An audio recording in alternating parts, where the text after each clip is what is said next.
Assalamualaikum warahmatullahi wabarakatuh.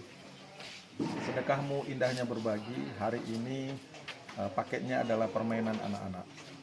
Permainan anak-anak ini merupakan bantuan dari seluruh donatur yang bersumber dari ada yang dari Forum CSR Kesos Aceh, dari Lazismu Aceh, dari Abangda Huda di Banda Aceh, ada dari Bidan Mardani di Rumah Sakit Ibu dan Anak, ada Ananda Teguh Rahmat, Teguh Hamzah dari keluarganya Dr. Nanta dan Ibu Mutiasara, ada juga dari Bang Azam Wisma Intan Takengon, ada Maudi dari Medan Sumatera Utara, ada Ibu Lisa dari Inspektorat, ada Pak Martunis dari Dinas Penanaman Modal, ada keluarga dari Dr. Wirat Madinata dan handai tolan lainnya.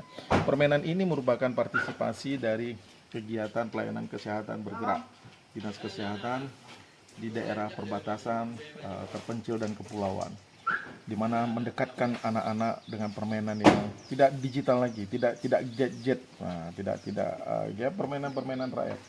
Permainan ini nantinya akan diberikan dalam bentuk playgroup. Jadi semua anak-anak bisa memanfaatkan semua permainan ini. Permainan ini nanti akan kita berikan tanggung jawab kepada bidan desa, kepada rakyat genap mupakat yang ada di desa Umang khususnya, dan nanti di desa Jamat lainnya.